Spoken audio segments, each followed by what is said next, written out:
নির্বাচন নিয়ে আপনি যেটা শুরু করেছিলেন যে রাজনৈতিক দলগুলোর দায় আছে, সব রাজনৈতিক দলগুলোর তো দায় আছেই, কারণ আমরা 5ই অগস্টে যে একটা ঐক্য দেখেছিলাম সেই ঐক্যটা কিন্তু এখন নাই। না, এখন আমরা নিজেদের মধ্যে ফাইটিং শুরু করে দিয়েছি। এখন প্রশ্ন হচ্ছে যে একটা ইস্যু নিয়ে খুব বেশি কথাবার্তা হচ্ছে, সেটা হচ্ছে আপনি জানেন সেটা হচ্ছে পিআর নিয়ে ব্যাপক কথাবার্তা হচ্ছে এবং এটা নিয়ে অনেক কথা। এই ব্যাপারে আপনার অবস্থানটা একটু জানতে চাই, আসলে এই ব্যাপারে আপনার কি মনে হয়? আচ্ছা টিটু ভাই, দেখেন, আমরা যে কোন জাতীয়তাবাদী শক্তিকে আমরা পছন্দ করি, শুধুমাত্র ভারত এবং ভারতপন্থী এবং ফেসিবাদী যারা আছে। পাকিস্তানপন্থী বাংলাদেশে কোনো রাজনৈতিক দল আসলে নেই, কারণ 54 বছর আগের ঘটনা। এটা এই ধরনের, এটা হচ্ছে ভারতীয় প্রেসক্রিপশনই এখানে এটা নিয়ে কথা বলা হয়। পাকিস্তানপন্থী যাদেরকে বলা হচ্ছে, এরা মূলত আমরা পরে আলোচনা করতে পারবো, যারা ভারতপন্থী তারা পাকিস্তানপন্থী ঠেক দিয়ে ভারতপন্থীদেরকে এগিয়ে রাখারই একটা প্রক্রিয়া বলে আমি মনে করি। আমি পিআর এর বিষয়ে আমি বলেছি যে যারা এটা পিআর এর পক্ষে স্লোগান দিচ্ছেন তারা না বুঝে এটা করেছেন। এটা একটা বিগ কনসিকুয়েন্স আছে। এটা আমি আমার বাড়ির সামনে, আমি যখন বাংলাদেশে ছিলাম তখন আমি লাইভ করে বলেছিলাম, এবং আমি বলেছিলাম আর যদি পিআর হয় তাহলে আমাদের প্রবাসীদেরকে পিআর এর ব্যবস্থা করে দিতে হবে।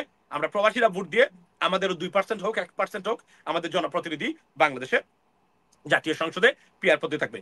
পিআর পদ্ধতিটা এক ধরনের পলিটিক্যাল ইম্পেরিয়ালিজম, মানে parties imperialism putting, I mean, or imposing on general or common people. For example, এটার কনসিকুয়েন্স হলো যে প্রথম নেগেটিভ সাইডটা হলো পিআর এর, সেটা হলো যে আপনি ফেসিবাদের বিরুদ্ধে দাঁড়িয়েছেন, আবার ফেসিবাদকে পুনর্বাসনের একটা সহজ প্রক্রিয়া হলো মানে পিআর। এটা আমি মনে করি। কেন মনে করি আমি আপনাকে বলি। জাতীয় পার্টি বর্তমানে আছে, আমি বলেছি এইটাই, তখন আমি মনে প্রতিবাদ করেছিলাম, তখন সাথে সাথে জাতীয় পার্টিকে কেন্দ্র করে বর্তমান আওয়ামী লীগের কার্যক্রম, যেটাকে আমরা বলি মানে জাতীয় party actually in the disguise of Awami League, তারা কার্যক্রমটা করে। জাতীয় পার্টি যদি আজকে নির্বাচন করতে পারে সারা দেশে, 3 থেকে 4 কোটি ভোটার আছে আওয়ামী লীগের, হিন্দু জনসংখ্যা আছে, মাইনরিটি আছে, গুর জামায়াত বিরোধী আছে, গুর বিএনপি বিরোধী আছে, এরা ভোট দিবে তখন জাতীয় পার্টিকে। অর্থাৎ আপনি আওয়ামী লীগকে সংসদে বিরোধী দল বানানোর প্রক্রিয়া, অন্যতম প্রক্রিয়া পিআর বলে আমি মনে করি। দ্যাট ইজ আবার আমরা, কেননা তাহলে এরা কি ভোট দিবে না? জাতীয় পার্টিকে এরা ভোট দেয়। যদি জাতীয় তাহলে কি আপনি বলতে যাচ্ছেন যে জামায়াতে ইসলামী এই এজেন্ডাটা বাস্তবায়ন করছে? না না না, জামায়াত ইসলামী এজেন্ডা বাস্তবায়ন করতেছে না। জামায়াত ইসলামীরা তারা মনে করতেছেন যে সবাই ইসলামিক দল মিলে তারা একটা বিশাল বড় বিরোধী দল হবেন, তো বাস্তবে তা উল্টো ঘটবে। এই সবটা তারা মানে হয়তোবা বুঝতে ব্যর্থ হচ্ছেন তারা। এটা বাস্তবে টোটাল মানে উল্টা ঘটনা ঘটবে। আপনি এটা নিশ্চিত ধরে নিতে পারেন। এটা জাতীয় পার্টি, কেননা বাংলাদেশের জনসংখ্যা 2 ভাবে বিভক্ত ছিল, আওয়ামী লীগ এবং বিএনপি, রাইট? তারপরে জামায়াত ইসলামী বা জাতীয় পার্টি, এগুলা মিলে। কিন্তু প্রশ্ন হলো এই আওয়ামী লীগের নেতাকর্মীরা পালিয়ে গেছে, কিন্তু তাদের কোর আওয়ামী লীগের 3 থেকে 4 কোটি মানুষ কি পালিয়ে গেছে? তা তো যায়নি। তো তারা তো ভোট দিবে। তারা কাকে ভোট দিবে? তারা এই পিআর পদ্ধতিতে তখন জাতীয় পার্টিকে বেছে নেবে, এবং জাতীয় পার্টি ভারতের নাম্বার 1 মানে পার্টি এই মুহূর্তে বাংলাদেশে। আওয়ামী লীগের অনুপস্থিতিতে বাংলাদেশে তাদের এজেন্ট বানানো এবং বাংলাদেশে আওয়ামী লীগকে পুনঃপ্রতিষ্ঠা করার ক্ষেত্রে, রিহ্যাবিলিটেট করার ক্ষেত্রে জাতীয় পার্টি হচ্ছে নাম্বার 1, হচ্ছে আমরা যেটা কি বলি পন্থা বা পথ বা রশি, যে মানে এই রশির উপরে বর করে মানে আওয়ামী লীগ পুনর্বাসিত হবে। তারা বিরোধী দল থাকবে, তখন চিন্তা করেন তখন কি হতে পারে। তখন সরকারি দল থাকবে, তখন ডক্টর ইউনূস ক্ষমতা থাকবেন না, তখন তারা যা ইচ্ছা। আর এখানে আপনাকে বলি আমি, যে ধরেন বিএনপি ক্ষমতায় গেল ফর এক্সাম্পল, আওয়ামী লীগ কি বলবে বিএনপি ক্ষমতায় গেছে, আচ্ছা আমরা 5 বছর মানে ক্ষমতায় বিএনপি চালাক, তারপরে আমরা এসে আবার আসবো, এর আগে আমাদের চিন্তা করা দরকার। যেদিন থেকে বিএনপি ক্ষমতা নেবে তার পরের দিন থেকেই আওয়ামী লীগের পুশিং প্রক্রিয়া শুরু হবে, কেননা Yunus is a big factor internationally. That's why তারা they can't do anything else. এবং ডক্টর ইউনূসের পিছনে মানুষের আবেগ কাজ করে, এবং আবেগী মানুষ যারা আমরা আছি, আমরা যারা মনে করি এখনো ডক্টর ইউনূস আমাদের পন্থা বা উপায়, উনারা এখনো মানে আপনার কিসের এই ডক্টর ইউনূসের সরকারের পিছনে আছে, এবং ইন্টারন্যাশনাল কমিউনিটি ডক্টর ইউনূসের পিছনে আছে। সুতরাং আওয়ামী লীগ বা ভারতের জন্য ডক্টর ইউনূস ক্ষমতা থাকা অবস্থায় কোনো খেয়াল সৃষ্টি করা এদের পক্ষে সম্ভব না। করলে তার পরিণতি আরো খারাপের দিকে যাবে না, তারা জানেন, এজন্য তারা এই কাজটা করতেছে না। আর মানুষের আবেগটা এখনো সক্রিয়, রক্তের উপর দিয়ে যে শেখ হাসিনা যে বন্যা বইয়ে দিয়েছেন সেটা এখনো আছে। সুতরাং পিআর পদ্ধতি হলে এখানে লাভবান হবে আওয়ামী লীগ আনডাউটেবল। সেকেন্ড থিং হলো আপনি পিআর মানে করবেন, আপনি তো মানে কি দল, অর্থাৎ দল এখন সবার যাদের নিবন্ধন কিছু দল আছে এদের পিছনে যাবে, দুর্নীতির আরো একটা মানে উৎসব সৃষ্টি হবে এখানে। দলের নেতা কর্মীদের, দলের যে মূল কোর যারা আছেন তাদেরকে পয়সা দেওয়া, যে কোন ভাবে এমপি হওয়া, যে কেউ এমপি হতে পারে, আমার এমপি হতে পারে, আপনাদের মানে আপনার বাড়ি হচ্ছে আপনার এই দিনাজপুরে কেউ আমার এমপি হয়ে যেতে পারে, আমার দায়িত্ব পড়ে যেতে পারে। এইভাবে রিপ্রেজেন্টেশন হয় না গণতান্ত্রিক দেশে, এটা একটা রং রিপ্রেজেন্টেটিভ সিস্টেম। এটা আনডাউটেবলি পৃথিবীর সবচেয়ে বেস্ট সিস্টেম হলো আমেরিকান এবং ব্রিটিশ মানে মানে মানে যে গণতন্ত্র আছে সেই গণতন্ত্র। এর বাইরে গিয়ে কোনো গণতন্ত্র প্রতিষ্ঠা করলে মানুষের অধিকার প্রতিষ্ঠা হবে না, হয়নি কোথাও। আপনি ইউরোপিয়ান যে দেশগুলো আছে যাদের কথা তারা বলেন, এই কথা বলেন সেই কথা বলেন, এদেশের গিয়ে খুঁজ নেন এদেশের এই পিআর পদ্ধতিটা আসলে কিভাবে কাজ করে। এখন আসেন আপনি, তারপরে কি হবে, ধরেন আমি এখন স্বতন্ত্র প্রার্থী, আমি মনে করি I have the ability or qualifications to serve my country, আমি এখন নির্বাচন করতে চাই। এখন এই পিআর পদ্ধতি আমার মতো এমরমান মাসুমকে প্রতি ক্ষেত্রে বাধা সৃষ্টি করবে। আমাকে যেতে হবে জাতীয় পার্টির কাছে, আমাকে যেতে হবে কোনো দলের কাছে, কারণ না গেলে তো আমি এমপি হতে পারবো না।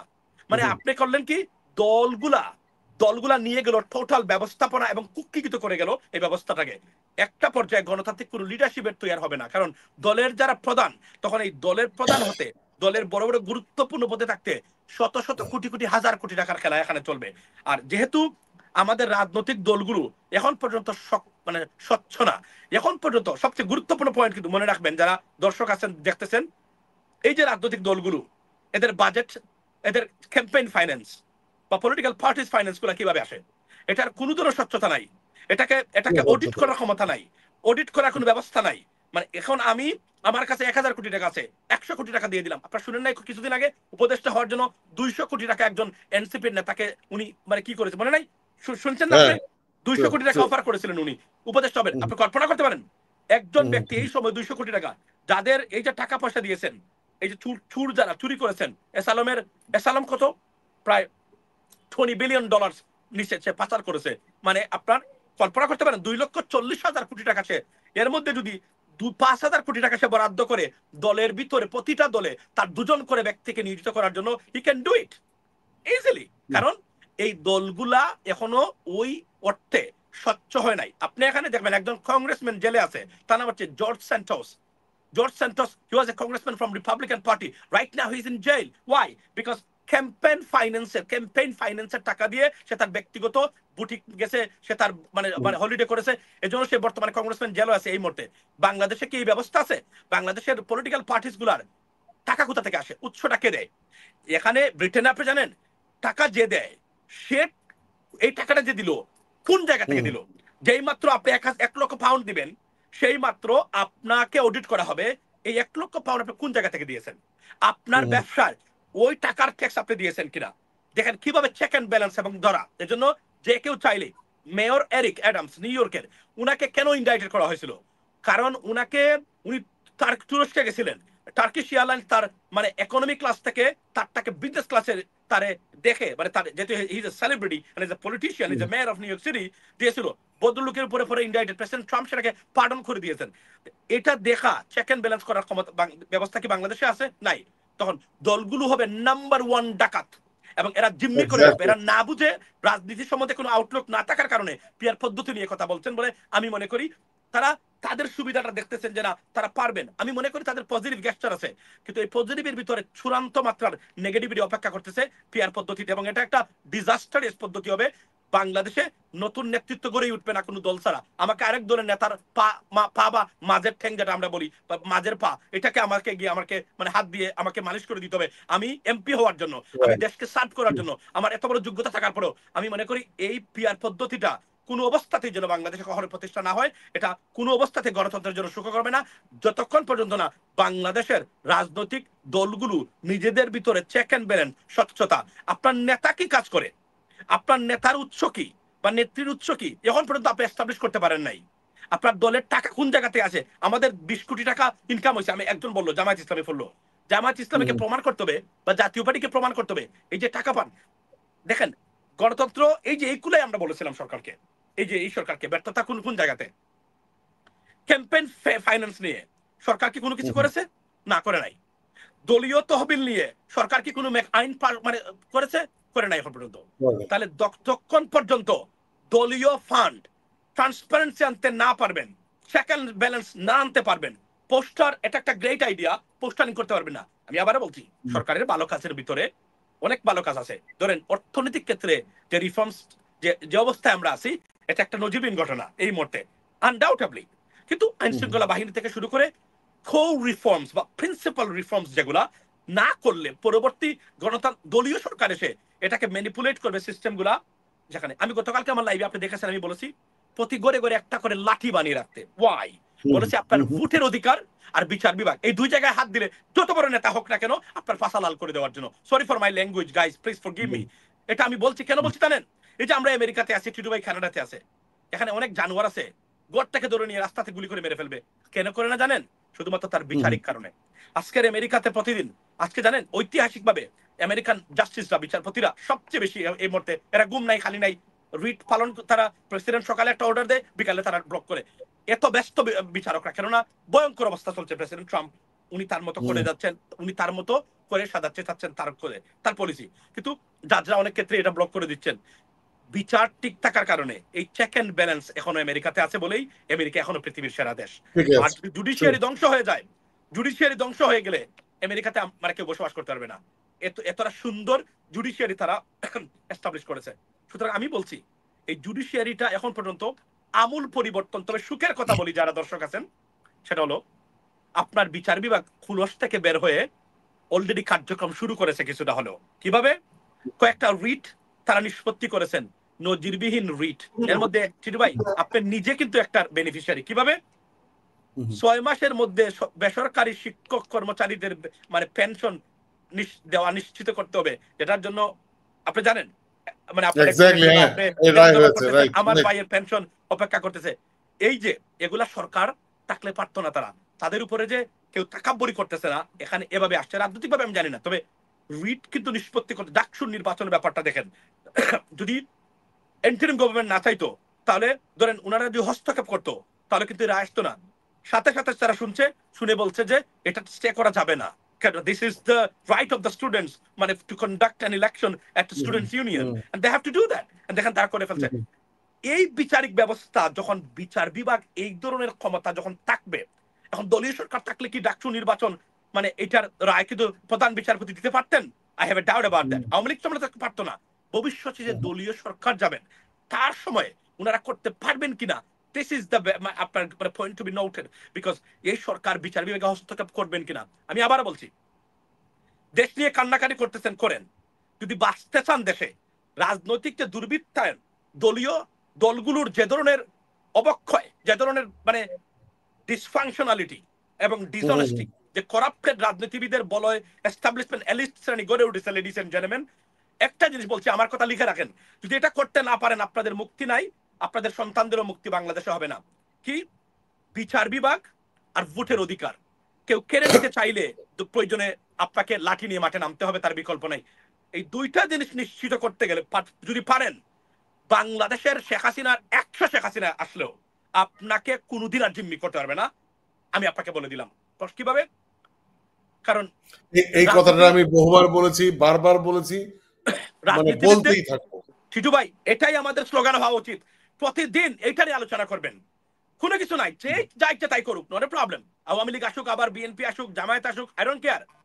যদি বিচার বিভাগকে সত্যিকার অর্থেই আমেরিকান স্টাইলে যে কোন ধরনের নিয়ন্ত্রণী মানে হীনভাবে পরিচালনা করতে পারেন, আমি চ্যালেঞ্জ দিয়ে বলতে পারি, বিএনপি 296 আসন নিয়েও যদি ক্ষমতায় আসে, তারা স্বৈরাচার বা মানে ফ্যাসিস্ট হতে পারবে না, জামায়াত আসলে হতে পারবে না। কিন্তু সমস্যা হলো এই জায়গা। আর ভোটের অধিকার, কিভাবে ভোটের অধিকার?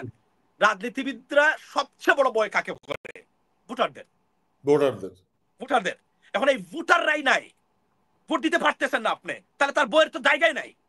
আর বিচার বিভাগ, কাকে তারা সবচেয়ে বেশি ভয় করে? বিচার বিভাগ।